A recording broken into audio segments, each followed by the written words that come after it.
हिंदी कक्षा में आप सभी का बहुत बहुत स्वागत है।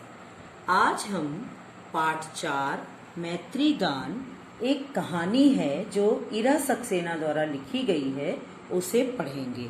इस कहानी का मुख्य उद्देश्य है बच्चों, मित्रता के महत्व को स्थापित करना, मित्र के लिए आत्मीयता का, आदर का भाव रखना। मैत्री गान कहानी में अब सारांश में हम आपको बताते चलते हैं कि क्या हुआ इस कहानी में। दो प्रतिद्वंदी एक दूसरे से प्रतियोगिता में हिस्सा लेते हुए एक दूसरे के विरोधी, तो ऐसी दो लड़कियां तारा और वासंती इस कहानी में आई हैं, जिन पर कहानी का पूरा घटनाक्रम चलता रहता है। दोनों प्रतिद्वंदी एक अप्रत्याशित घटनाक्रम के चलते बाद में मित्र बन जाती हैं।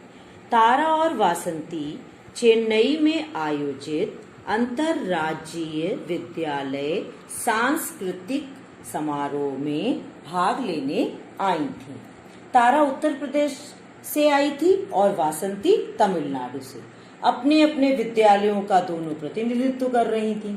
पहले ही मुकाबले से दोनों ये जान गई थी कि दोनों की जो स्वर साधना है वो बहुत श्रेष्ठ है और उनकी प्रतियोगिता एक दूसरे से ही है।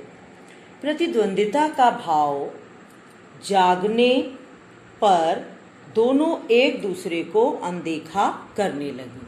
जब वो मिली थी तब उनके मन में ऐसा कोई भाव नहीं था, लेकिन जब उन्हें ये पता चला कि वो दोनों अलग अलग प्रदेश से आकर किसी प्रतियोगिता में हिस्सा ले रही हैं और एक दूसरे की विरोधी हैं, प्रतिभागी हैं, तो ऐसा सुनकर, ऐसा सोचकर दोनों एक दूसरे को अनदेखा करने लगी।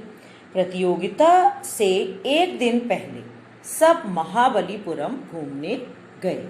वहां पर मंदिर की चोटी पर देखते समय एक तारा जो थी वो लड़खड़ाकर समुद्र में गिरने वाली थी।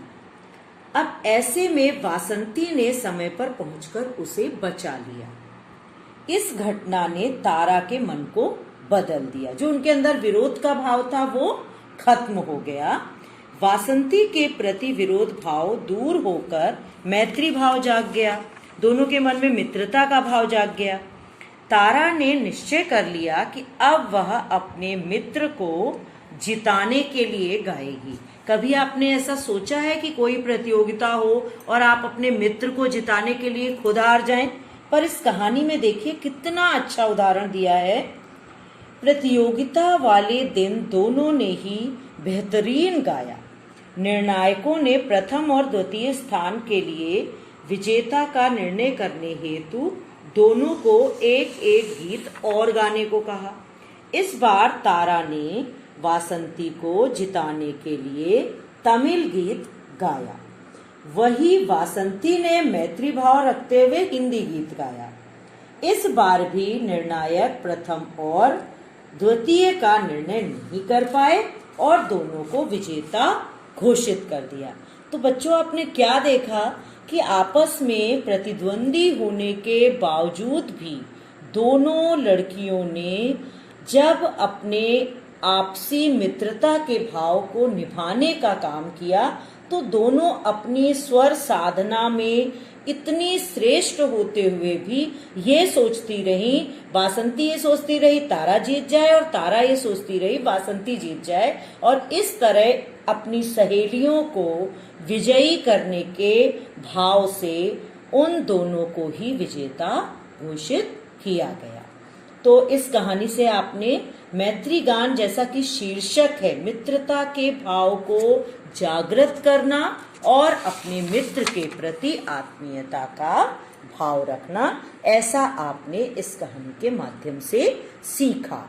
तो आप इस कहानी को बहुत ध्यान से पढ़ेंगे, पूरी पढ़ेंगे और आपको बहुत अच्छी लगेगी, आपको बहुत कुछ सिखाएगी, शिक्षा देगी। आपका इस जो लेखिका का ये उद्देश्य है बच्चों में मैत्री का भाव जागृत करना, वो अवश्य पूरा होगा।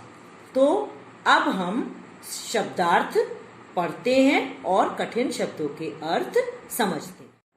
अब हम शब्दार्थ पढ़ते हैं और उनके अर्थ समझते हैं। मधुर मीठा, सांवला सलोना, काला किंतु आकर्षक, नैन नक्श रूप, अचकचाना हिचकना, शीघ्रता जल्दी से, मंद हल्का या हल्की, धीमा कम, अंतर्राज्यीय राज्यों के बीच, प्रतिस्पर्धा प्रतियोगिता, संघर्ष परिश्रम करना लड़ाई करना, अथाह जिसकी था या गहराई न नापी जा सके, लजाना शर्माना, विरोधी प्रतियोगी प्रतिद्वंदी, अनमनी बिना मन बिना इच्छा के, साधना अभ्यास, अडिग अटल, मंगल कामना शुभकामना दुआ, तंबू खेमा कैंपिंग आदि के लिए लगाए गए अस्थायी टेंट, कृतज्ञता आभार, निर्विकार अविकारी उदासीन,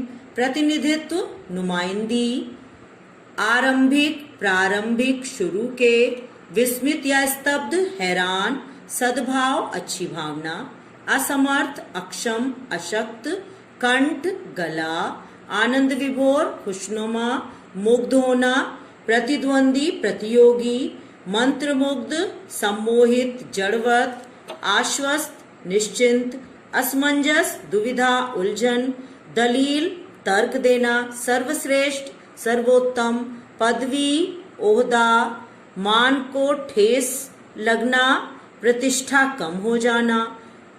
कजरी उत्तर प्रदेश के गायन का एक प्रकार।